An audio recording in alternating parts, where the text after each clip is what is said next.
Hello, everyone. This is Deshaun here to give you some, quick tips about, my process after the gastric sleeve surgery. And, so far I am doing well. I just came from a walk around campus with my friend Jimmy, and, I'm feeling great. I didn't feel nauseous or dizzy. And so I'm progressing nicely and I'm able to keep my stamina up, pretty quickly. Some of the things that were beneficial to me and being where I am now, I would like to share with you all. So the first thing, this little thing here, my chapstick, this came very, very, very, very, very so in handy for me because your lips get chapped, dry, especially when you're trying to drink more and more fluids each day. So help from your lips, cracking and bleeding and being a little uncomfortable, which you don't think would happen in the summertime. It can. So make sure you have your chapstick, ready to go. Another thing that's extremely important after, the, procedure, fluids. Here's my smart water.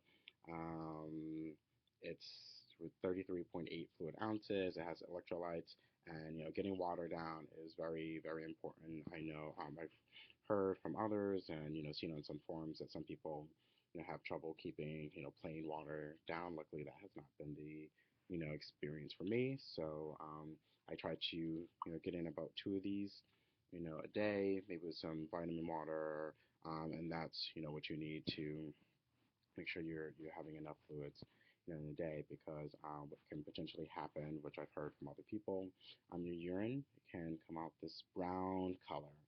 And I don't know about you, but brown urine, it's not going to sit well with me. So I'm going to drink as many fluids, as possible just to make sure that my urine stays a color that I recognize and not something that's going to freak me out. Um, Another thing that's extremely important after you have the procedure, especially the first month, maybe month and a half, as you're trying new things and getting your new stomach accustomed to food again. Keeping a little journal handy with you. This is my little food journal, and I take into account like the what I've had, and if it's agreed with me, I give it a little check mark. So you can do that as well. And it includes, anything that you're putting, in your body. So it's not just food. So I note whether water, agrees with me, and that's each day I'm noting water, vitamin water if I have that.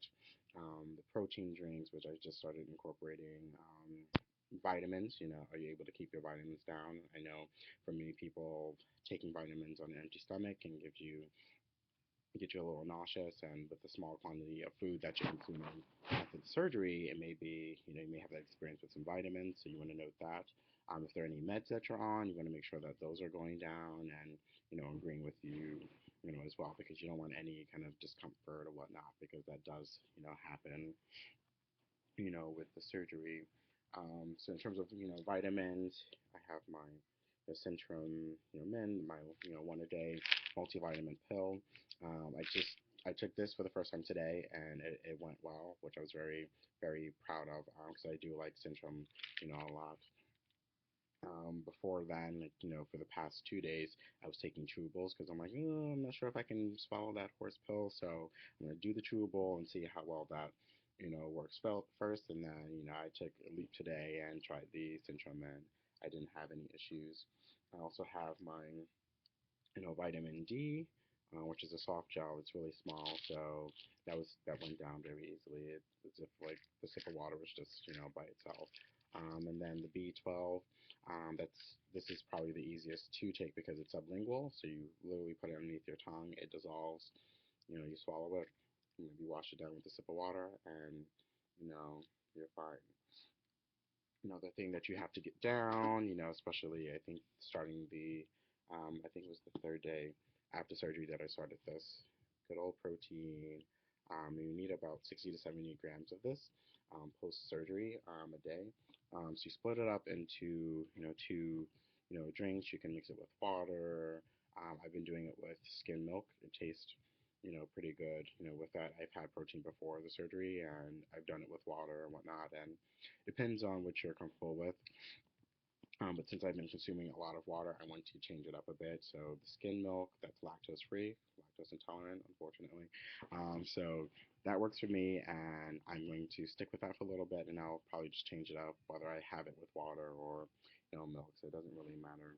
Um, you'll become a crazy person about measuring things because you want to make sure that you don't overdo it and cause yourself to have any complications.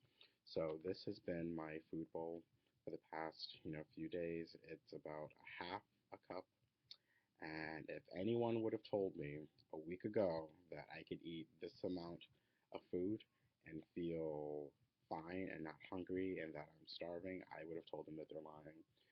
But my soup has been consumed out of something this small.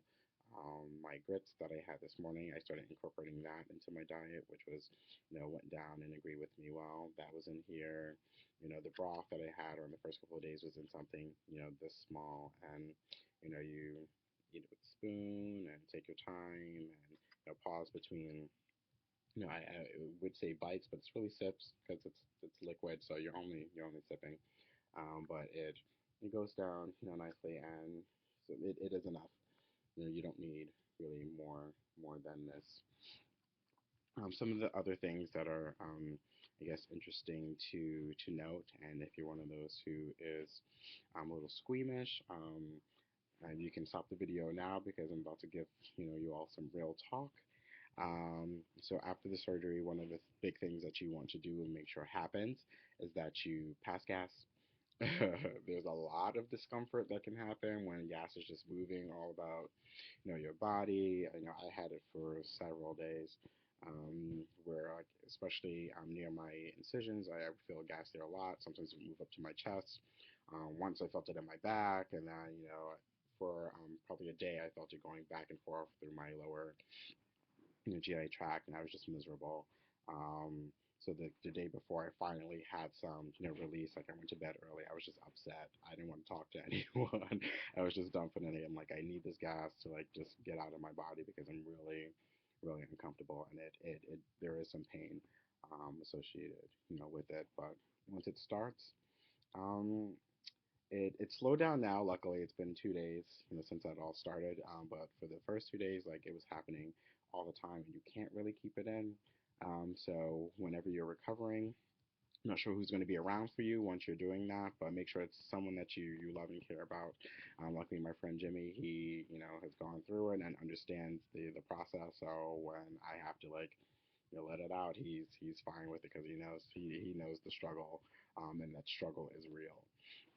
The other thing is, you want to also have a bowel movement, and that's something else that you're gonna be looking forward to. So after you pass gas, and it's like, yes, okay, now the next step, I need to have a BM, and once that happens, you would think that you would never be so excited, for that to happen. Like, I was used to having a pretty regular system, and after the surgery to go 4 days without having any activity, of that nature, I was, getting a little worried. It was unusual and uncomfortable for me. So when it finally happened, like, yes, I never been so excited. It was like a child being potty trained for the first time. It's like, yes, you can do it on your own. So that was exciting. Another thing is the belching, burping, whatever you call it. That's something that I have all the time. I'm not sure how many people this happens to. I'm not also not sure if this is just an early stages, thing. I've spoken to other people who say that it happens, but for me, it happens consistently. Like whenever I take a few sips of something, I get air there, and then it's a belch comes out, and it's like no matter what it is, whether it's water, yogurt, soup, grits, like that's what's my experience has been. So I'm hoping that that eventually goes away, but if not, it may be something that will stick with me for the rest of my life. And, if that's what I have to deal with, it's actually not, too bad. Sometimes there can be a little discomfort there. I won't call it necessarily pain, but, it's, it's a reality. What can you do? Um, I'm trying to think if there's anything else that I had to be, wary of. Oh, yes, coughing and sneezing. Not very natural things that happen. It's something that I was terrified to do immediately after the surgery, and it seemed like since I've had the surgery, like that's what's been wanting to happen. So I'm like very nervous about like sneezing and coughing because like there's still a little discomfort and sometimes can be a little pain in my abdomen from where the incisions were and whatnot. So I get a little uneasy about sneezing, and that can cause some pain as well. But I'm sure like once I'm fully healed, like that won't be an issue anymore. Um, so make sure that when you're recovering, you're also in a comfy place. I'm staying at my friend Jimmy's place, so this way there's someone there with me in case like I need anything or need any assistance. Like there's someone there. That's something that's very important to do. If you're into scents and like room sprays, and make sure you have your place smells nice. And I have my Apple TV set up, and so I can watch movies and things of that nature. So and my music very important. I have my music as well. So whatever helps get you into a good place, you want to make sure that you definitely have that around because it's all going to help your recovery. And definitely walk. Make sure you're out walking about and getting that blood circulating because that also helps get rid of air and then prevents blood clots. Yeah, so I think that's all I have to share. I'm very excited to announce that my next video that I do will have a special guest, Jimmy Ramey. So he's looking forward to sharing some of his tips and his experience as well with this process. And I look forward to sharing next time. Love you all. All right, goodbye.